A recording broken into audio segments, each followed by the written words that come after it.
ಸಲೀಂ ಅಹ್ಮದ್ ಅವರು ನಮ್ಮ ಜೊತೆಲಿದ್ದಾರೆ. ಸರ್ ನಮಸ್ತೆ, ಕಾರ್ಯಕ್ರಮಕ್ಕೆ ಸ್ವಾಗತ. ಅಲ್ಪಸಂಖ್ಯಾತರ ಮತ ಬೇಕಿದೆ, ಬಟ್ ಅವರನ್ನ ಬೆಳೆಸ್ತಾ ಇಲ್ಲ, ಬಳಸ್ಕೋತಾ ಇದ್ದಾರೆ ಅಂತ. ಕಾಣದ ಕೈಗಳು ಕೆಲಸ ಮಾಡಿದೆ. ಸೊ ನಿಮ್ಮ ಪ್ರೆಸ್ ಮೀಟ್ ಇಂದ ಅವ್ರು ರಾಜೀನಾಮೆ ಕೊಟ್ಟರು ಅನ್ನೋ ರೀತಿಯಲ್ಲಿ ನರೇಟಿವಿಟಿ ಸೆಟ್ ಆಗ್ತಾ ಇದೆ. ಯಾಕೆ ಕೇಳಿದವ್ರಿಗೆ ಅಯೋಗ್ಯರು ಗೊತ್ತಿಲ್ವಾ? ಅದು ರಾಜಕಾರಣ ಇದ್ದವ್ರಿಗೆ ಅದು ಗೊತ್ತಿರುತ್ತೆ. ದಾವಣಗೆರೆಯಲ್ಲಿ ಕಾಂಗ್ರೆಸ್ ಸೋಲುತ್ತೆ, ಇದೇ ಕಾರಣಕ್ಕಾಗಿ ಇದೆಲ್ಲವೂ ಮಾಡ್ತಾ ಇದ್ದಾರೆ ಅಂತ ಹೇಳ್ತಾರೆ.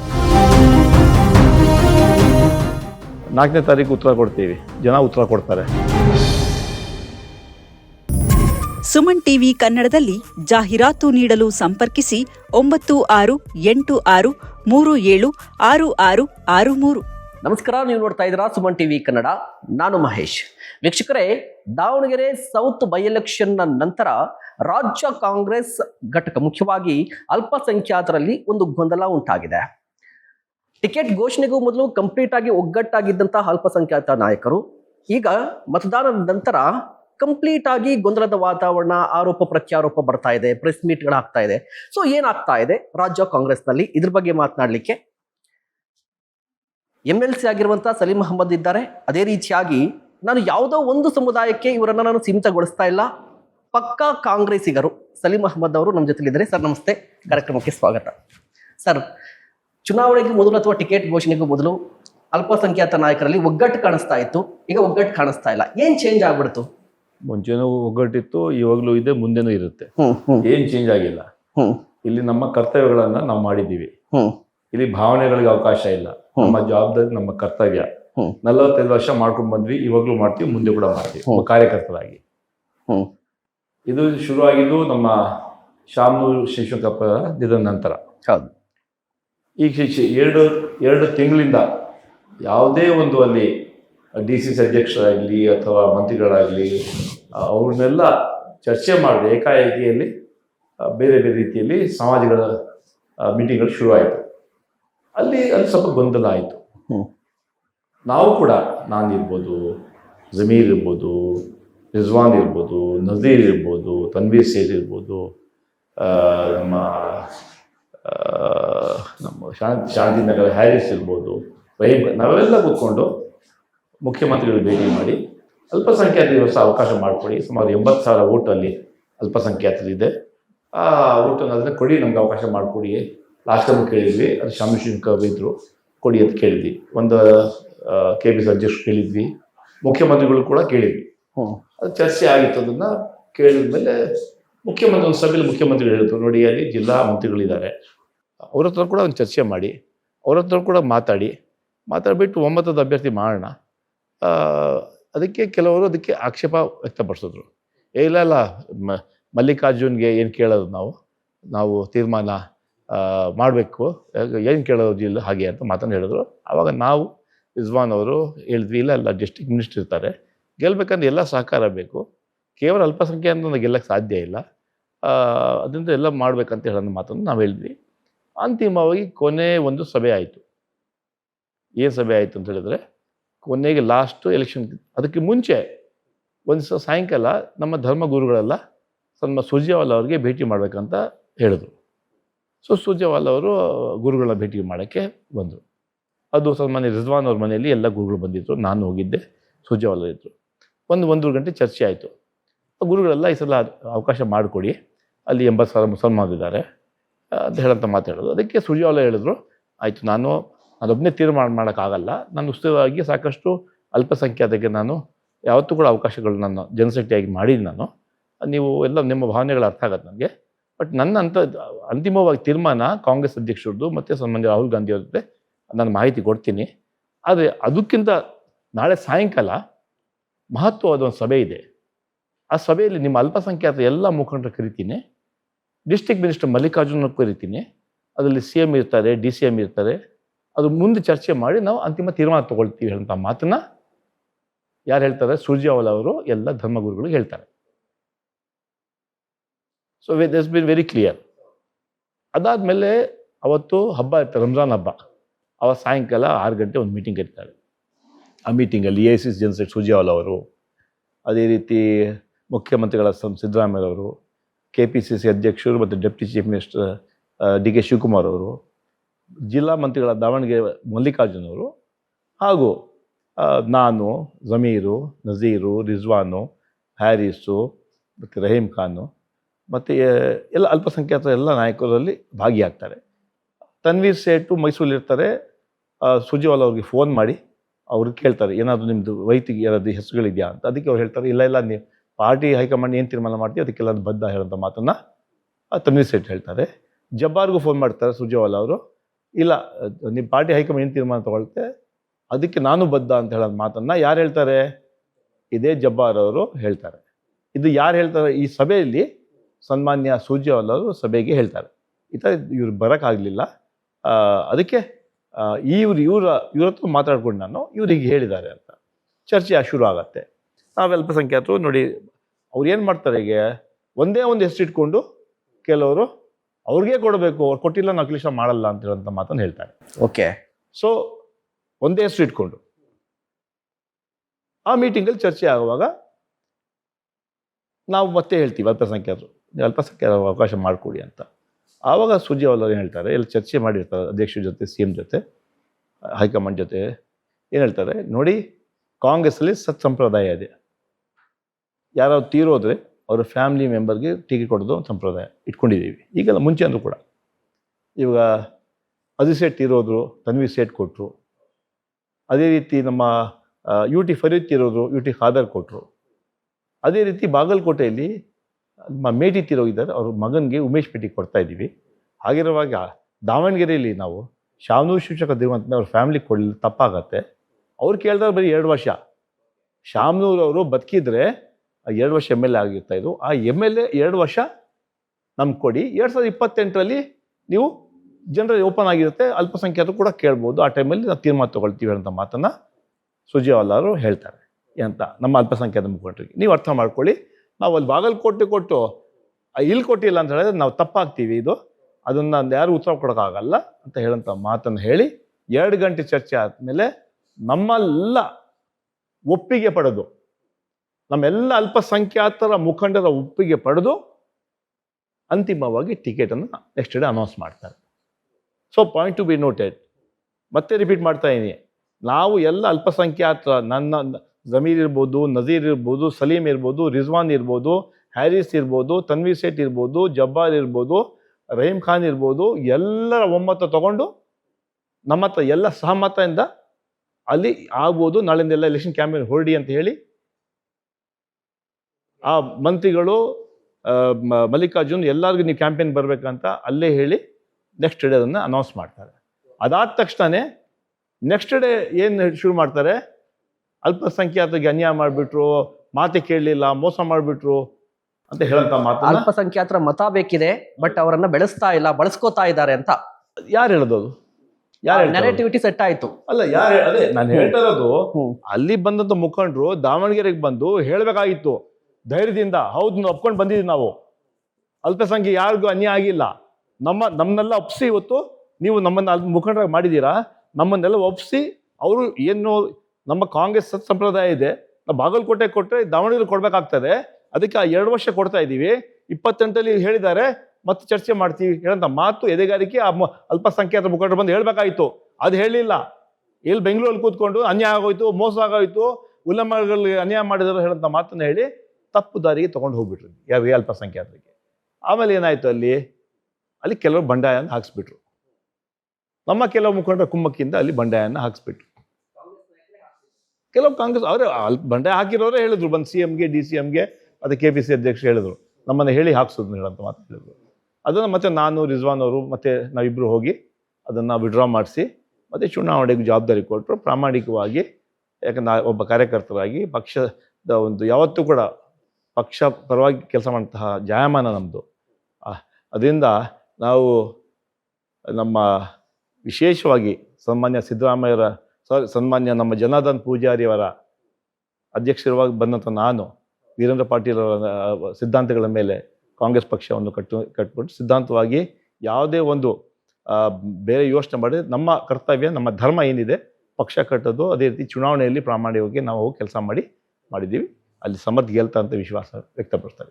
ಓಕೆ ಸರ್, ಈಗ ಅದಾದ ನಂತರ ಜಬ್ಬಾರ್ ಅವರ ರಾಜೀನಾಮೆಯಿಂದ ಈಗ ಗೊಂದಲ ಸೃಷ್ಟಿ ಆಯಿತು. ಬಟ್ ಜಬ್ಬಾರ್ ಅವರು ಯಾಕೆ ರಾಜೀನಾಮೆ ಕೊಟ್ಟರು ಅಂತ ಹೇಳಿದ್ರೆ, ನಮ್ಮ ಪಕ್ಷದ ಅಲ್ಪಸಂಖ್ಯಾತ ನಾಯಕರು ಏಕಾಏಕಿಯಾಗಿ ಪ್ರೆಸ್ ಮೀಟ್ ನಡೆಸ್ಬಿಟ್ರು, ನಂಗೆ ಇಷ್ಟ ಆಗ್ಲಿಲ್ಲ ಅಂತ ಮಾತು ಹೇಳಿದ್ದಾರೆ.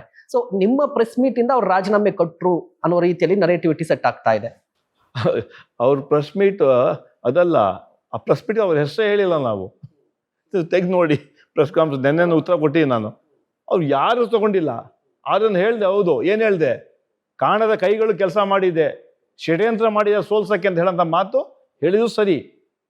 ಅದು ಯಾರ ಹೆಸರು ಕೂಡ ಹೇಳಿಲ್ಲ. ಯಾಕಂದರೆ ಅಲ್ಲಿ all India Congress committee secretary ಇದ್ದಾರಲ್ಲ, ಸುಮಾರು 1 ತಿಂಗಳಿಂದ ಬೆಂಗಳೂರಿದ್ರು, 20 ದಿನ ಕ್ಷೇತ್ರದಲ್ಲಿದ್ದರು. ಸೂರ್ಜೇವಾಲಾ ಅವರು ಜನರಲ್ ಸೆಕ್ರೆಟರಿ ಅವರು 10 ದಿನ ಕ್ಷೇತ್ರದಲ್ಲಿದ್ದರು. ಪಿನ್ ಟು ಪಿನ್ ಗೊತ್ತಿದೆ ಅವ್ರಿಗೆ. KPCC ಅಧ್ಯಕ್ಷ DK ಶಿವಕುಮಾರ್ ಅವ್ರಿಗೆ ಏನು ನಡೀತಾ ಅಂತ ಗೊತ್ತಿತ್ತು. ಮುಖ್ಯಮಂತ್ರಿಗಳು ಕೂಡ ಎಲ್ಲ ಮಾಹಿತಿ ಇದೆ. ನಾವು ಯಾರ ಮೇಲೆ ಕಂಪ್ಲೇಂಟು ಕೊಡಲಿಲ್ಲ, ಯಾರ ಹೆಸರು ಕೂಡ ಹೇಳಿಲ್ಲ ನಾವು. ಹಾಗಿರುವಾಗ AICC ಅವರು ಎಲ್ಲ ಗಮನಿಸ್ಕೊಂಡು ಅವರೇ ರಿಪೋರ್ಟ್ ಮಾಡಿದ್ದಾರೆ. ನಮ್ಮ ಮೇಲೆ ಹೇಳ್ತಾರೆ ನಾವು ಹೇಳಿದೀವಿ ಅಂತ.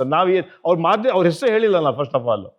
ಆಗಿರುವಾಗ ಅದು ಸರಿಯಲ್ಲ, ಅದು ಸುಳ್ಳು. ಅದು ನಾವು ಯಾರ ಹೆಸರು ಹೇಳಿಲ್ಲ. ಅದು ರಾಜೀನಾಮೆ ಕೊಡೋದು ಬಿಡೋದು ಅದು ಅವ್ರ ವಿಚಾರ. ಅದಕ್ಕೆ ನಮ್ಗೆ ಯಾವ್ದು ಸಂಬಂಧ ಇಲ್ಲ. ರಾಜೀನಾಮೆ ನಂತರ ನೀವೇನಾದ್ರೂ ಮಾತನಾಡಿದ್ರ ಅವ್ರ ಹತ್ರ? ಇಲ್ಲ, ನಾನೇ ಟೂರ್ ಹೋಗಿದ್ದೆ. ನಾನು ಈಗ ಹುಬ್ಳಿನ ಬಂದಿದ್ದೆ. ನನ್ನ ಕ್ಷೇತ್ರಕ್ಕೆ ಹೋಗ್ಬಿಟ್ಟು, ನಮ್ಮ ಹಳ್ಳಿಗಳಿಗೆ ಹೋಗ್ಬಿಟ್ಟು, ನಾನು ನಮ್ಮ ಲೋಕಲ್ ಬಾಡೀಸ್ ಗೆದ್ದವನಲ್ವಾ, ಜವಾಬ್ದಾರಿ ಇರುತ್ತೆ. ಇವತ್ತು ನೆನ್ನೆ ಹೋಗಿ ನಮ್ಮ ಕ್ಷೇತ್ರದಲ್ಲಿ ಹೋಗಿ ಕೆಲಸ ಕಾರ್ಯಕ್ರಮ ಇತ್ತು, ಅದು ಹೋಗಿ ಬಂದು ಮಧ್ಯಾಹ್ನ ಬಂದೆ. ಓಕೆ, ಜಬ್ಬಾರ್ ಅವರು ಮತ್ತೊಂದು ಆರೋಪ ಮಾಡಿದ್ರು. ಈಗ ಎಲ್ಲರೂ ಕೂಡ ಒಪ್ಪಿಗೆಯನ್ನ ಪಡೆದುಕೊಂಡಿದ್ರು, ಬಟ್ ಕ್ಷೇತ್ರದಲ್ಲಿ ನಾನು ಇದ್ರೂ ಕೂಡ ನಾನು ಯಾರು ಕೂಡ ಪ್ರಚಾರಕ್ಕೆ ಬರ್ನಿ ಅಂತ ಕರೀಲಿಲ್ಲ, ನಮ್ಮ ನಾಯಕರೇ ಬಂದು ಕರೀಲಿಲ್ಲ, ನಮ್ಮ ಸಮುದಾಯದ ನಾಯಕರು ಕೂಡ ನಮ್ಮನ್ನ ಕರೀಲಿಲ್ಲ. ನಾನು KPCC ವೀಕ್ಷಕ, ಅಲ್ಲಿ ನನ್ನನ್ನೇ ಮಲ್ಲಿಕಾರ್ಜುನ್ ಕರೀಲಿಲ್ಲ. ಯಾರು ಕರಿಬೇಕು? ನಿಮ್ಗೆ ಯಾಕೆ ಕರಿಬೇಕು? ನಾವೆಲ್ಲ ಕಾಂಗ್ರೆಸ್ನ ಕಾರ್ಯಕರ್ತರು, ನಮ್ಗೆ ಅಧಿಕಾರ ಕಾಂಗ್ರೆಸ್ ಸಿಕ್ಕಿದೆ. ನಮ್ಮ ಧರ್ಮ, ನಮ್ಮ ಕರ್ತವ್ಯ, ಇಲ್ಲಿ ಭಾವನೆಗಳಿಗೆ ಅವಕಾಶ ಇಲ್ಲ. ನಮ್ಮ ಕರ್ತವ್ಯ ನಮ್ಮ ಮುಂದೆ, ಆ ಕರ್ತವ್ಯವನ್ನು ಮಾಡಬೇಕು. ಏನು ಸಮರ್ಥ ಬರೀ ಒಂದು ಹೆಸರು. ನಾವು ಮಾಡ್ತಾ ಇರೋದು ಕಾಂಗ್ರೆಸ್ಸಿನ ಒಬ್ಬ ಅಭ್ಯರ್ಥಿ, ರಾಹುಲ್ ಗಾಂಧಿ ಅಭ್ಯರ್ಥಿ, ಮಲ್ಲಿಕಾರ್ಜುನ್ ಖರ್ಗೆ ಅವರ ಅಭ್ಯರ್ಥಿ, ಸಿದ್ದರಾಮಯ್ಯ ಅವರ ಅಭ್ಯರ್ಥಿ, DK ಶಿವಕುಮಾರ್ ಅವರ ಅಭ್ಯರ್ಥಿ, ನಮ್ಮ ಅಭ್ಯರ್ಥಿ ಕಂಟೆಸ್ಟ್ ಮಾಡ್ತಾ ಇದ್ದಾರೆ. ಅದು ಗೆಲ್ಸೋದು ನಮ್ಮ ಜವಾಬ್ದಾರಿ, ಹೊಣೆಗಾರಿಕೆ. ಇವತ್ತು 2 ವರ್ಷ 8 ತಿಂಗಳು ನಮ್ಮ ಸರ್ಕಾರ ಪ್ರಾಮಾಣಿಕವಾಗಿ ಜನಸೇವೆ ಮಾಡ್ಕೊಂಡು ಬಂದಿದ್ದೀವಿ. ನಾವು ನೋಡಿದಂತೆ ನಡೆದಿದ್ದೀವಿ. ಸರ್ವರಿಗೂ ಸಮಪಾಲು, ಸರ್ವರಿಗೂ ಸಮಬಾಳು ನಮ್ಮ ಸಂಕಲ್ಪ. ಈ ರಾಜ್ಯವನ್ನು ಸರ್ವ ಜನಾಂಗದ ಶಾಂತಿಯ ನೋಟ ಹಿನ್ನೆಲೆಯಲ್ಲಿ ಇವತ್ತು ಕೆಲಸ ಮಾಡ್ತೀವಿ. ತೋಟದ ಹಿನ್ನೆಲೆಯಲ್ಲಿ ನಾವು ಕೆಲಸ ಮಾಡ್ತಾ ಇದ್ದೀವಿ. ಇವತ್ತು ಸನ್ಮಾನ್ಯ ಸಿದ್ದರಾಮಯ್ಯ ನಾಯಕತ್ವದಲ್ಲಿ, DK ಶಿವಕುಮಾರ್ ನಾಯಕತ್ವದಲ್ಲಿ ರಾಜ್ಯದಲ್ಲಿ ಶಾಂತಿ ಇದೆ, ನೆಮ್ಮದಿ ಇದೆ, ಸಹಬಾಳ್ವೆ, ಅಭಿವೃದ್ಧಿ ಆಗ್ತಾ ಇದೆ. ಸೊ ಈ ಚುನಾವಣೆಯಲ್ಲಿ ನಮ್ಮ ಕೆಲಸಗಳು ಹಾಗೂ ಶಾಮನೂರು ಶಿವಶಂಕರಪ್ಪ ಅವರ ಕೆಲಸ ಕಾರ್ಯಗಳು ಅವ್ರ ಸಮ್ಮತ ಗೆಲುವಿಗೆ ಶ್ರೀರಕ್ಷೆ ಆಗಿದೆ. ನಾವು ಗೆಲ್ತೀವಿ. ಅದರಿಂದ ಈ ವಿಚಾರದಲ್ಲಿ ಇಟ್ಕೊಂಡು ಯಾರು ಕರಿಬೇಕು ಬಿಡಬೇಕು ಅಂತ ಹೇಳಿ ಯಾರು ಕಾಯ್ಕೊಂಡಿದ್ರೆ ಅದೊಂದು ಸಬೂಬು. ಅದರಿಂದ ಅದು ಯಾರು ಕರೆಯನ್ಸುತ್ತೇ ಇಲ್ಲ.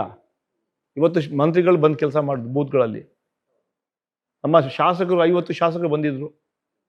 ನಮ್ಮ ಬೋರ್ಡ್ ಕಾರ್ಪೊರೇಷನ್ಸ್ ಬಂದಿದ್ರು. ಮುಂಚೂಣಿ ಘಟಕಗಳ ಮುಖಂಡರುಗಳು ಬಂದಿದ್ರು. ಎಲ್ಲ ಮಲ್ಲಿಕಾರ್ಜುನ್ ಕರೆದಿರೋದ? ನಮಗೆ ಪಕ್ಷ ಆದೇಶ ಮಾಡ್ತು, ನಾವು ಅಲ್ಲಿ ಕೂತ್ಕೊಂಡಿದ್ವಿ. 15 ದಿವಸ ಕೂತಿದ್ವಿ. ನಮ್ದು ಒಂದೇ ಗುರಿ, ಕೋಮುವಾದಿ ಪಕ್ಷಗಳ ಅಧಿಕಾರಕ್ಕೆ ಬರಬಾರ್ದು. ನಮ್ಮ ಸರ್ಕಾರದ ಸಾಧನೆ ಮೇಲೆ ನಮ್ಮ ಪಕ್ಷದ ಅಭ್ಯರ್ಥಿ ಸಮರ್ಥ ಅಂತಲ್ಲ, ಪಕ್ಷದ ಅಭ್ಯರ್ಥಿ ಗೆಲ್ಲಬೇಕು. ಅದೇ ನಮ್ಮದು ವಿಚಾರ ಇದ್ದಿದ್ದು. ಅದಕ್ಕೆ ನಾವು ಕೆಲಸ ಮಾಡಿ 15 ದಿವಸ ಮಾಡಿದ್ವಿ. ಆದರೆ ಕೆಲವರು ನಮ್ಮ ಪಕ್ಷದಲ್ಲೇ ಇದ್ದು ಷಡ್ಯಂತ್ರ ಮಾಡೋದನ್ನು ಮಾತನ್ನು ಕೂಡ ಹೇಳಿದೆ. ಇವ್ರು ಏನು ಮಾಡಿದ್ರು ಕೂಡ ಗೆಲ್ಲೋದು ನಾವೇ. ಕಾಂಗ್ರೆಸ್ ಸಮರ್ಥವರು ಆರಾಮಾಗಿ ಒಳ್ಳೆ ಓಡಲ್ಲಿ ಗೆಲ್ತಾರೆ. ಎಲ್ಲೂ ಗೆಲ್ತೀವಿ ನಾವು, ಬಾಗಲಕೋಟೆಯಲ್ಲಿ ಕೂಡ ಗೆಲ್ತೀವಿ. ಎಲೆಕ್ಷನ್ ಘೋಷಣೆ ಆಗಿತ್ತು, ಟಿಕೆಟ್ ಘೋಷಣೆ ಆಗಿತ್ತು, ಮತದಾನ ಕಂಪ್ಲೀಟ್ ಆಯಿತು, ಎಲ್ಲವೂ ಕೂಡ ಸೈಲೆಂಟ್ ಆಗಿದೆ ಅಂತ ಅನ್ನುವಷ್ಟರಲ್ಲಿ ಸಲೀಂ ಅಹ್ಮದ್ ಖಾನ್ ಅವರು ಪ್ರೆಸ್ ಮೀಟ್ ನಡೆಸಿಬಿಟ್ಟು ಒಂದು ಬೆಂಕಿ ಹಚ್ಚಿಬಿಟ್ರು ಅನ್ನುವಂಥ ಆರೋಪ ಕೂಡ ಇದೆ. ಏಕಾಏಕಿಯಾಗಿ ಯಾಕೆ ಪ್ರೆಸ್ ಮೀಟ್ ನಡೆಸಬೇಕಾಗಿತ್ತು ಅನ್ನುವಂಥ ಪ್ರಶ್ನೆ ಬರುತ್ತೆ. ಚುನಾವಣೆ ಆದಮೇಲೆ ಅದೊಂದು ಸಂಪ್ರದಾಯ. ಪಕ್ಷದ ಕಾರ್ಯಕರ್ತರಿಗೆ, ಮುಖಂಡರಿಗೆ, ಶಾಸಕರಿಗೆ ಒಂದು ಧನ್ಯವಾದ ಮಾಡೋದು ನಮ್ಮ ಜವಾಬ್ದಾರಿ. ಏಕಾಏಕಿ ಮಾಡೋಕ್ಕೆ ಇನ್ನು ಪರ್ಮಿಷನ್ ತೊಗೋಬೇಕು ಯಾರಾದರೂ ಮಾಡೋಕ್ಕೆ? ಅಲ್ಲಿ ಮಾಡೋಕ್ಕೆ ಸಾಧ್ಯ ಇಲ್ಲ. ಎಲ್ಲಿ ಮಾಡೋಕ್ಕೆ ಸಾಧ್ಯ ಇಲ್ಲ? ದಾವಣಗೆರೆ, ಯಾಕಂದರೆ ಕೋಡ್ ಆಫ್ ಕಾಂಡಕ್ಟ್ ಇದೆ. 24 ಗಂಟೆ ಮುಂಚೆ ನಾವು ಅಲ್ಲಿಂದ ಹೊರಡಬೇಕು. ಅಲ್ಲಿ ಥ್ಯಾಂಕ್ಸ್ ಹೇಳಬೇಕಲ್ಲ, ಕೆಲಸ ಎಲ್ಲ ಮಾಡಿಸಿದ್ವಿ ನಾವು. ವೋಟರ್ಗೆ ಧನ್ಯವಾದ ಹೇಳಬೇಕಲ್ಲ. ಯಾರು ಕೇಳಿದವ್ರಿಗೆ, ಅಯೋಗ್ಯವ್ರಿಗೆ ಗೊತ್ತಿಲ್ವ ಅದು ರಾಜಕಾರಣ ಇದ್ದವ್ರಿಗೆ ಅದು ಗೊತ್ತಿರುತ್ತೆ. ಅದಕ್ಕೆ ಕಾಂಗ್ರೆಸ್ ಆಫೀಸಲ್ಲೇ ನಾವು ಕರೆದು ನಾವು ಎಲ್ಲ ವೋಟರ್ಗೆ ಧನ್ಯವಾದ ಹೇಳಿದ್ವಿ. ಶಾಸಕರಿಗೆ ಧನ್ಯವಾದ ಹೇಳಿದ್ವಿ, ಮಂತ್ರಿಗಳಿಗೆ ಧನ್ಯವಾದ ಹೇಳಿದ್ವಿ, ಕಾರ್ಯಕರ್ತರಿಗೆ ಧನ್ಯವಾದ ಹೇಳಕ್ಕೆ ಅವತ್ತು ಸಭೆ ಕರೆದಿದ್ವಿ. ಎರಡನೇದಾಗಿ ಇನ್ನೊಂದು ವಿಚಾರ ಕೂಡ ಹೇಳಿದ್ವಿ. ಈ ಟಿಕೆಟನ್ನ ಎಲ್ಲ ಅಲ್ಪಸಂಖ್ಯಾತರ ಮುಖಂಡರ ಒಮ್ಮತದ ಮೇರೆ ಕೊಟ್ಟಿದ್ವಿ ಅಂತ ವಿಚಾರ ಕೂಡ ನಾವು ಹೇಳಿದ್ವಿ. ಅದು ಹೇಳಕ್ಕೆ ಇವ್ರು ಪರ್ಮಿಷನ್ ತಗೋಬೇಕು, ಯಾರಾದ್ರೂ ಪರ್ಮಿಷನ್ ತಗೋಬೇಕು ನಾವು? ಯಾಕೆ ಏಕಾಏಕಿ ಮಾಡಕ್ಕೆ? ಏನು ಏಕಾಏಕಿ ಅಲ್ಲ. ಏನು ಬೆಳಿಗ್ಗೆ 6 ಗಂಟೆಗೆ ಕರೆದ್ಬಿಟ್ಟು 8 ಗಂಟೆಗೆ ಬಂದ್ಬಿಟ್ಟಿದ್ದು ಕರೆದಿಲ್ಲ. ಸಾಯಂಕಾಲ 6 ಗಂಟೆಗೆ ಕಳಿಸಿದ್ವಿ KPCCಯಿಂದ 12 ಗಂಟೆಗೆ ಪ್ರೆಸ್ ಕಾನ್ಫರೆನ್ಸ್. ಅದು ಏಕಾಏಕಿ ಏನಿದೆ ಅಲ್ಲಿ? ಯಾರು ಹೇಳಿ ಏಕಾಏಕಿ ಮಾಡಿದ್ವಿ ನಾವು? ಇದು ನಾನು ಆರೋಪಗಳ ಬಗ್ಗೆ ಮಾತನಾಡ್ತೀನಿ. ಈಗ ಜನರ ನಡುವೆ ಏನೆಲ್ಲ ಚರ್ಚೆ ಆಗ್ತಾ ಇದೆ ಅಂತ ಹೇಳಿ. ಈಗ ಸಲೀಂ ಅಹಮದ್ ಅವರು, ರಿಜ್ವಾನ್ ಅವರು DK ಶಿವಕುಮಾರ್ ಬಣದಲ್ಲಿ ಗುರುತಿಸಿಕೊಂಡಿದ್ದಾರೆ. ಅದೇ ಜಮೀರ್ ಅಹಮದ್ ಖಾನ್ ಅವರು ಸಿದ್ದರಾಮಯ್ಯ ಬಣದಲ್ಲಿ ಗುರುತಿಸಿಕೊಂಡಿದ್ದಾರೆ. ಈ ಕಾರಣಕ್ಕಾಗಿ ಈ ಆರೋಪ ಬೇಸ್ಲೆಸ್ ಸ್ಟೇಟ್ಮೆಂಟ್. ಈ ಕೇಳುವಾಗ್ಲೂ ಕೂಡ ಅನಾಲಿಸಿಸ್ ಮಾಡ್ಕೊಂಡು ಕೇಳಬೇಕು. ನಮ್ಗೆ ಕಳಿಸಿದೆ ಸಿದ್ದರಾಮಯ್ಯ ಅವರು, DK ಶಿವಕುಮಾರ್ ಅವರು ಕಳಿಸಿರೋದು. ಅದರಿಂದ ಇದರಲ್ಲಿ ಆ ಗುಂಪು ಈ ಗುಂಪು ಅಂತ ಇದು ನಥಿಂಗ್ ಬಟ್ ಈ ಸೆನ್ಸ್ಲೆಸ್ ಸ್ಟೇಟ್ಮೆಂಟ್. ಯಾವ ಗುಂಪು ಇಲ್ಲ. 45 ವರ್ಷ ನಾವು ಪ್ರಾಮಾಣಿಕವಾಗಿ ರಾಷ್ಟ್ರಮಟ್ಟ ಕೆಲಸ ಮಾಡಿದೋ ನಾವೆಲ್ಲ ಕಾಂಗ್ರೆಸ್ ಗುಂಪು. ಅದರಿಂದ ನಮ್ಮಲ್ಲಿ ಯಾವ ಗುಂಪುಗಾರಿಕೆ ಇಲ್ಲ. ಈ ರಾಜಕೀಯವಾಗಿ ಯಾರೋ ವಿಶ್ಲೇಷಣೆ ಮಾಡ್ತಾರೆ. ಈ ಮಾತು ಯಾಕೆ ಬಂತು ಅಂತ ಹೇಳಿದ್ರೆ, ಜಮೀರ್ ಅಹಮದ್ ಖಾನ್ ಅವರು ದಾವಣಗೆರೆಗೆ ಬಂದು ಊಟ ಮಾಡಿದ್ರು, ಸುದ್ದಿಗೋಷ್ಠಿ ನಡೆಸಿದ್ರು, ಬಟ್ ಪ್ರಚಾರ ಮಾಡಲಿಲ್ಲ. ಬಾಗಲಕೋಟೆಯಲ್ಲಿ 2 ದಿನ ಪ್ರಚಾರ ಮಾಡಿದ್ರು. ಸೊ ಜಮೀರ್ ಅಹಮದ್ ಖಾನ್ ಅವರ ನಡೆ ಕೂಡ ಕಾರಣ ಆಯ್ತು, ಯಾಕೆ ಅಲ್ಲಿ ಮಾತ್ರ ಪ್ರಚಾರ ಮಾಡಿದ್ರು ಅನ್ನುವಂತ ಈ ಆರೋಪಗಳು, ಈ ಚರ್ಚೆ ಕೂಡ ನಡೀತಾ ಇದೆ. ನೀವು ಅವ್ರಿಗೆ ಕೇಳಬೇಕು, ನಾನು ಕೇಳಿದ ಮಾತ್ರ ಏನು ಉತ್ತರ ಇದೆ? ಅಂದ್ರೆ ಇದಕ್ಕೂ ರೀಸನ್ ಏನಿಲ್ಲ, ಅವ್ರ ಇಷ್ಟ. ಅವ್ರಿಗೆ ಕೇಳ್ಬೇಕು ನೀವು, ನನ್ನ ಕೇಳಿದ ಪ್ರಶ್ನೆ. ನಮ್ಗೆ ಕೊಟ್ಟಂತ ಜವಾಬ್ದಾರಿ ನಾವು ಪ್ರಾಮಾಣಿಕವಾಗಿ ಮಾಡಿ ಎಲೆಕ್ಷನ್ ಆಗುವವರೆಗೂ ಇದ್ದು ನಮ್ಮ ಕೆಲಸಕ್ಕೆ ಮುಗಿಸ್ಕೊಂಡು ಬಂದಿದ್ದೀವಿ. ಯಾರು ಏನು ಮಾಡೋದು ಅಂತ ಅವ್ರಿಗೆ ಕೇಳಬೇಕು, ಅವರೇ ಉತ್ತರ ಕೊಡಬೇಕು. ನಮ್ಮ ಹತ್ರ ಇಲ್ಲಿ ಉತ್ತರ ಹೇಳಿ. ಯಾವ ಆರೋಪ ನಾವು ಯಾರ ಮೇಲೂ ಕೂಡ ಮಾಡಲಿಲ್ಲ. ನೀವು ಪದೇ ಪದೇ ಕೆಲ ಹೆಸರುಗಳು ತಗೊಳ್ತಾರೆ, ಯಾರ ಮೇಲೆ ಆರೋಪ ಮಾಡಲಿಲ್ಲ. ಅದಕ್ಕೆ ಅವ್ರ್ಯಾಕೆ ಉತ್ತರ ಕೊಡಬೇಕು? ಅವರೇ ಉತ್ತರ ಕೊಡಬೇಕಲ್ಲ, ನಾವ್ಯಾಕೆ ಕೇಳಬೇಕು ಪ್ರಶ್ನೆ? ನಾವು ಹೇಳಿದ ಕರೆಕ್ಟು, ಎಲ್ಲ ಒಂದು ಕಡೆ ಎಡವಿದ್ದಾರೆ. ನಾವು ಚುನಾವಣೆ ನೋಡಿದ್ವಿ, ಆ ವಿಚಾರ ಹೇಳಿದ್ವಿ ಅಷ್ಟೇ. ಬಿಟ್ಟು ನಾವು ಅದು ನೋಡ್ಕೊಳ್ಳೋಕೆ AICC ಇದೆ, ಅಭಿಷೇಕ್ ದತ್ ಅವರು ಆಲ್ರೆಡಿ ಇದ್ದಾರೆ, ರಿಪೋರ್ಟ್ ಕೂಡ ಸಬ್ಮಿಟ್ ಮಾಡಿದಂತ ಮಾಹಿತಿ ಇದೆ. ಓಕೆ. ಈಗ ಸತೀಶ್ ಜಾರಕಿಹೊಳಿ ಅವರು ಒಂದು ಸುದ್ದಿಗೋಷ್ಠಿಯಲ್ಲಿ ಹೇಳ್ತಾ ಇದ್ರು, ದಾವಣಗೆರೆಯಲ್ಲಿ ಒಂದು 20% ಓಟ್, ಅಲ್ಪಸಂಖ್ಯಾತ ಓಟ್ ನಮ್ಗೆ ಬಂದಿಲ್ಲ ಅಂತ ಹೇಳ್ಬಿಟ್ಟು. ಸೊ 20% ಓಟ್ ಬಂದಿಲ್ಲ ಅಂದ್ರೆ ಫಲಿತಾಂಶದ ಮೇಲೆ ಏನಾದ್ರೂ ಪರಿಣಾಮ ಬೀರುವಂತ? ಯಾವ ಫಲಿತಾಂಶದ ಮೇಲೆ ಏನು ಎಫೆಕ್ಟ್ ಆಗಲ್ಲ. ಅಲ್ಪಸಂಖ್ಯಾತರು ಕಾಂಗ್ರೆಸ್ ಓಟ್ ಹಾಕಿದ್ದಾರೆ. ಅಲ್ಪಸಂಖ್ಯಾತರು ಮಾತ್ರ ಅಲ್ಲ, ಎಲ್ಲ ಸಮಾಜದವರು ಓಟ್ ಹಾಕಿದ್ದಾರೆ ನಮಗೆ, ನಮ್ಮ ಕೆಲಸ ಕಾರ್ಯಗಳಿಗೆ, ನಮ್ಮ ಸಿದ್ಧಾಂತಕ್ಕೆ, ನಮ್ಮ ವಿಚಾರಧಾರೆಗಳಿಗೆ, ಕಾಂಗ್ರೆಸ್ ಪಕ್ಷಕ್ಕೆ, ಸೋನಿಯಾ ಗಾಂಧಿ, ರಾಹುಲ್ ಗಾಂಧಿ ನಾಯಕತ್ವಕ್ಕೆ, ಸಾಮಾನ್ಯ ಮಲ್ಲಿಕಾರ್ಜುನ ನಾಯಕತ್ವಕ್ಕೆ, ಸಾಮಾನ್ಯ ಸಿದ್ದರಾಮಯ್ಯ DK ಶಿವಕುಮಾರ್ ನಾಯಕತ್ವಕ್ಕೆ ಶಕ್ತಿ ಕೊಟ್ಟಿದ್ದಾರೆ. ಇಲ್ಲಿ ಅತ್ಯಂತ ಒಳ್ಳೆಯ ಲೀಡರ್ ನಾವು ಗೆಲ್ತೀವಿ. ಸ್ವಲ್ಪ ಪ್ರಯತ್ನ ಮಾಡಿದ್ದಾರೆ. ಅದೇ ಕಾಂಗ್ರೆಸ್ ಅಲ್ಪಸಂಖ್ಯಾತ ಯಾವತ್ತೂ ಕಾಂಗ್ರೆಸ್ ಪರವಾಗಿ. ಯಾಕಂದರೆ ರಾಜ್ಯದಲ್ಲಿ ಶಾಂತಿ ಇದೆ, ನೆಮ್ಮದಿ. ಸರ್ಕಾರ ಅಧಿಕಾರಕ್ಕೆ ಬಂದ ಮೇಲೆ ಶಾಂತಿ, ನೆಮ್ಮದಿ, ಸಹಬಾಳ್ವೆ ಇದೆ, ಅಭಿವೃದ್ಧಿ ಆಗ್ತಾ ಇದೆ, ಗ್ಯಾರಂಟಿಗಳು ಎಲ್ಲ ಸಮಾಜಕ್ಕೆ ಸಿಗ್ತಾ ಇದೆ. ಭಾರತೀಯ ಜನತಾ ಪಾರ್ಟಿ ಅಧಿಕಾರದಲ್ಲಿರುವಾಗ 23ಕ್ಕಿಂತ ಮುಂಚೆ ಯಾವ ರೀತಿ ಇತ್ತು, ಪುತ್ತೂರಲ್ಲಿ ಏನಾಯಿತು, ಮಂಗಳೂರು ಯಾವ ಕೊಲೆ ಆಯಿತು, ಶಿವಮೊಗ್ಗದಲ್ಲಿ ಏನಾಯಿತು, ಗದಗಲ್ಲಿ ಏನಾಯಿತು, ಅದೆಲ್ಲ ಅಲ್ಪಸಂಖ್ಯಾತರು ನೋಡಿದ್ದಾರೆ. ನಮ್ಮ ಸರ್ಕಾರ ಬಂದ ಮೇಲೆ ಎಲ್ಲರೂ ಅನ್ಯೋನ್ಯವಾಗಿ, ಶಾಂತಿಯುತವಾಗಿ, ಎಲ್ಲರೂ ಕೂಡ ಒಳ್ಳೆ ರೀತಿಯಲ್ಲಿ ಬದುಕ್ತಾರೆ, ಅಣ್ಣ ತಮ್ಮ ಬದುಕ್ತಾ ಇದ್ದಾರೆ. ಇದೇ ನಮ್ಮ ಸರ್ಕಾರ ಸಾಧನೆ. ಅದಕ್ಕೆ ಜನ ಕಾಂಗ್ರೆಸ್ ಪಕ್ಷಕ್ಕೆ ಇಷ್ಟಪಡ್ತಾರೆ. ಮತ್ತೆ ಬಿಜೆಪಿ ನಾಯಕರ ಆರೋಪದ ಬಗ್ಗೆ ಹೇಳ್ತೀನಿ. ಅವ್ರ ಒಂದು ಹೇಳಿಕೆ, ಲಾಸ್ಟ್ ಕ್ವೆಶ್ಚನ್. ಬಿಜೆಪಿ ನಾಯಕರು ಹೇಳ್ತಾ ಇದ್ದಾರೆ, ಈಗ ಕಾಂಗ್ರೆಸ್ ನಾಯಕರು ಸುದ್ದಿಗೋಷ್ಠಿ ನಡೆಸಿದ್ದು, ರಾಜೀನಾಮೆ, ಇದೆಲ್ಲವೂ ನೋಡ್ತಾ ಇದ್ರೆ ದಾವಣಗೆರೆಯಲ್ಲಿ ಕಾಂಗ್ರೆಸ್ ಸೋಲುತ್ತೆ, ಇದೇ ಕಾರಣಕ್ಕಾಗಿ ಇದೆಲ್ಲವೂ ಮಾಡ್ತಾ ಇದ್ದಾರೆ ಅಂತ ಹೇಳ್ತಾ ಇದ್ದಾರೆ. 4ನೇ ತಾರೀಕು ಉತ್ತರ ಕೊಡ್ತೀವಿ, ಜನ ಉತ್ತರ ಕೊಡ್ತಾರೆ. ಇವರು ಕನ್ಸರ್ನ್ ಲೋಕಲ್ ಇದ್ದಾರೆ. ಇವರು ನಮ್ಮ ಕಾಂಗ್ರೆಸ್ ಬಗ್ಗೆ ಮಾತಾಡೋ ನೈತಿಕ ಹಕ್ಕೇ ಇಲ್ಲ. 12 ವರ್ಷ ಈ ದೇಶಕ್ಕೆ ಸುಳ್ಳು ಹೇಳ್ಕೊಂಡು ನರೇಂದ್ರ ಮೋದಿಯವರು ಇವತ್ತೇನಾದರೂ ಪ್ರಪಂಚದಲ್ಲಿ ಸುಳ್ಳಿಗೆ ಆಸ್ಕರ್ ಅವಾರ್ಡ್ ಕೊಡಬೇಕಾದ್ರೆ ಅದು ಸನ್ಮಾನ್ಯ ನರೇಂದ್ರ ಮೋದಿಯವರು ಸಲ್ಲತ್ತೆ. ಅಷ್ಟು ಸುಳ್ಳು ಹೇಳಿದ್ದಾರೆ. ಅಲ್ಲ ಸ್ವಾಮಿ, ನಾವು ನುಡಿದಂತೆ ನಡೆದಿದ್ದೀವಿ. ಈಗಾಗಲೇ ಹೇಳಿದೆ, ನುಡಿದಂತೆ ನಡೆದಿದ್ದೀವಿ. ಸರ್ವರಿಗೂ ಸಮಪಾಲು, ಸರ್ವರಿಗೂ ಸಮಪಾಡು. ರಾಜ್ಯವನ್ನು ಸರ್ವ ಜನಾಂಗದ ಶಾಂತಿಯ ತೋಟ ರೀತಿ ಕೆಲಸ ಮಾಡ್ತಾ ಇದ್ದೀವಿ. ನೀವೇನು ಮಾಡಿದ್ರಿ 12 ವರ್ಷ? ಭಾರತೀಯ ಜನತಾ ಪಾರ್ಟಿಯವರೇ ಎಲ್ಲೋಯ್ತು 15 ಲಕ್ಷ ರೂಪಾಯಿ ಕಪ್ಪು ಹಣ ತಂದು 100 ದಿನಗಳಲ್ಲಿ ಎಲ್ಲರ ಅಕೌಂಟ್ಗೆ 15 ಲಕ್ಷ ಹಾಕ್ತಿ ಸುಳ್ಳು ಹೇಳಿದ್ರಲ್ಲ, ಎಲ್ಲೋಯ್ತು? 15 ರೂಪಾಯಿ ಕೂಡ ಬಂದಿಲ್ಲ. ಯುವಕರಿಗೆ 2 ಕೋಟಿ ಉದ್ಯೋಗ ಕೊಡ್ತೀನಿ ಹೇಳಿದ್ರಿ ಪ್ರತಿ ವರ್ಷ. 12 ವರ್ಷ ಆಯ್ತು, 24 ಕೋಟಿ ಉದ್ಯೋಗ ಕೊಡಬೇಕಾಯ್ತು, 24 ಲಕ್ಷ ಉದ್ಯೋಗ ಕೊಡಲಿಲ್ಲ. 2ನೇ ಸುಳ್ಳು. ರೈತರಿಗೆ ಡಬಲ್ ಇನ್ಕಮ್ ಮಾಡ್ತೀನಿ ಅಂತ ಹೇಳಿದ್ರಿ, ರೈತರಿಗೆ ಯಾವ ಡಬಲ್ ಇನ್ಕಮ್ ಆಗಲಿಲ್ಲ. ನಮ್ಮ ಸರ್ಕಾರ ಅಧಿಕಾರದಲ್ಲಿರುವಾಗ, ಮನಮೋಹನ್ ಸಿಂಗ್ ಅವರು ಪ್ರೈಮ್ ಮಿನಿಸ್ಟರ್ ಇರುವಾಗ ಪೆಟ್ರೋಲ್ ಬೆಲೆ 55 ರೂಪಾಯಿ ಇತ್ತು, 100ಕ್ಕೆ ದಾಟಿದೆ. ಗ್ಯಾಸ್ ಬೆಲೆ 400 ರೂಪಾಯಿ ಇತ್ತು, 1000ಕ್ಕೆ ದಾಟಿದೆ. ಇದು ಅಭಿವೃದ್ಧಿನ? ಇವಾಗ ಗ್ಯಾಸ್ ಕೂಡ ಸಿಗ್ತಾ ಇಲ್ಲ. ಕರೋನಾ ಸಂದರ್ಭದಲ್ಲಿ ಏನಾಯಿತು? ಅದ್ರ ಮುಂಚೆ ಸನ್ಮಾನ್ಯ ನರೇಂದ್ರ ಮೋದಿ ಹೇಳಿದರು, ನಮ್ಮ ಸರ್ಕಾರ ಅಧಿಕಾರಕ್ಕೆ ಬಂದರೆ ರಾಮರಾಜ್ಯ ಮಾಡ್ತೀವಿ ಅಂತ ಹೇಳಿದ್ರಿ. ಸನ್ಮಾನ್ಯ ನರೇಂದ್ರ ಮೋದಿಯವರೇ, ರಾಮರಾಜ್ಯ ಅಂತೂ ಮಾಡಲಿಲ್ಲ, ನೀವು ರಾವಣ ರಾಜ್ಯ ಮಾಡಿಬಿಟ್ಟು ದೇಶದಲ್ಲಿ. ಯಾವ ದೇಶದಲ್ಲಿ ಎಲ್ಲರೂ ಒಟ್ಟಾಗಿ ಇರ್ತಾ ಇದ್ರು ಅಂಥ ದೇಶವನ್ನು ತಮ್ಮ ಸಂಘಟನೆಗಳ ಮೂಲಕ ಸಮಾಜವನ್ನು ಒಡೆಯುವಂಥ ಕೆಲವು ಸಂಘಟನೆಗಳು ಮಾಡಿದೆ. ಅದಕ್ಕೆ ಕುಮ್ಮಕ್ಕು ನಿಮ್ಮ ಪಕ್ಷ ಕೊಟ್ಟಿದೆ. ಎಲ್ಲ ವಿಚಾರಗಳನ್ನು ನಾವು ಜನರು ಹೇಳುವಂಥ ಕೆಲಸ ಮಾಡಿದ್ದೀವಿ. ಇವತ್ತು ಅದು ಕೇಂದ್ರ ಸರ್ಕಾರ ಮಲ್ತಾಯಿ ಧೋರಣೆ ಏನು ಮಾಡಿದೆ, ರಾಜ್ಯಕ್ಕೆ ಅನ್ಯಾಯ ಆಗಿದೆ. ಬಡ್ಜೆಟಲ್ಲಿ ಯಾವುದೇ ಕಾರ್ಯಕ್ರಮ ಕೊಟ್ಟಿಲ್ಲ. ಮಾದಾಯಿ ಆಗಿರ್ಬೋದು, ಮೇಕೆದಾಟು ಇರ್ಬೋದು, ಈ ಕಾರ್ಯಕ್ರಮಗಳಿಗೆ ಯಾವುದೇ ಒಂದು ಸಹಕಾರ ಕೊಡಲಿಲ್ಲ. ಅಂತಹ ಭಾರತೀಯ ಜನತಾ ಪಾರ್ಟಿ ನಮ್ಮ ಮೇಲೆ ಟೀಕೆ ಮಾಡೋಂತಹ ಯಾವುದೇ ನೈತಿಕ ಇಲ್ಲ ಅವ್ರಿಗೆ. ಅದರಿಂದ ಅವ್ರನ್ನ ಬೆತ್ತಲೆ ಮಾಡೋಂಥ ಕೆಲಸ 10 ದಿನಗಳನ್ನು ಮಾಡಿದ್ದೀವಿ. ಅವರ ಕರ್ಮಕಾಂಡಗಳು, ಅವರ ರಾಜ್ಯಕ್ಕೆ ಅನ್ಯಾಯ. 5 ಜನ ಕೇಂದ್ರ ಮಂತ್ರಿಗಳಿದ್ರು, ನಿರ್ಮಲಾ ಸೀತಾರಾಮನ್ ಇರ್ಬೋದು, ಪ್ರಹ್ಲಾದ್ ಜೋಶಿ, ಪವರ್ಫುಲ್ ಮಿನಿಸ್ಟರ್ಸು. ಅವರು ಯಾವ ರೀತಿ ಸಹಕಾರ ಕೊಟ್ಟರು ಅಂತ ಅದು ಕೂಡ ನಾವು ನೋಡಿದ್ದೀವಿ. ಇದೆಲ್ಲ ವಿಚಾರಗಳನ್ನು ಅಲ್ಲಿ ಜನರಿಗೆ ಹೇಳೋಂಥ ಕೆಲಸ ಮಾಡಿದ್ದೀವಿ. ನಾವು ಏನು ಮಾಡಿದ್ದೀವಿ ಆ ಕೆಲಸ ಹೇಳಿದ್ದೀವಿ. ಯಾವ ವೈಫಲ್ಯದ ಕೂಡ ನಾವು BJP ಅದು ಜನರಿಗೆ ಹೇಳಿದ್ದೀವಿ. ಇವತ್ತು ಜನರಿಗೆ ವಿಶ್ವಾಸ ಇದೆ, ಕಾಂಗ್ರೆಸ್ ಮೇಲೆ ವಿಶ್ವಾಸ ಇದೆ. ಕಾಂಗ್ರೆಸ್ ನಡೆದಿದೆ. ಆ ಹಿನ್ನೆಲೆಯಲ್ಲಿ ಅತ್ಯಂತ ಹೆಚ್ಚಿನ ಮತಗಳಿಂದ ಗೆಲ್ಲಿಸ್ತಂತ ವಿಶ್ವಾಸ ಇದೆ. ಓಕೆ ಸರ್, ಈಗ ಪಂಚರಾಜ್ಯಗಳ ಎಲೆಕ್ಷನ್ ನಡೀತಾ ಇದೆ. ಸೊ ಎಕ್ಸ್ಪೆಕ್ಟೇಷನ್ ಏನಿದೆ ಕಾಂಗ್ರೆಸ್ಗೆ ಅಂತ ಹೇಳ್ಬಿಟ್ಟು, ಎಲ್ಲೆಲ್ಲಿ ಏನೇನಾಗುತ್ತೆ, ಸೊ ಎಲ್ಲಿ ಗೆಲ್ಲಬಹುದು ಅಂತ? ಕೇರಳ, ಅಸ್ಸಾಂ ಆಗಿರೋ ಎಲೆಕ್ಷನಲ್ಲಿ, ಅದೇ ಪಾಂಡಿಚೇರಿ ಬಗ್ಗೆ ನನಗೆ ಅಷ್ಟು ಮಾಹಿತಿ ಇಲ್ಲ. ಅದು ಕೇರಳ ಮತ್ತೆ ಅಸ್ಸಾಮಲ್ಲಿ ನಾವು ಬರ್ತೀವಿ, ನಾವು ಗ್ಯಾರಂಟಿ.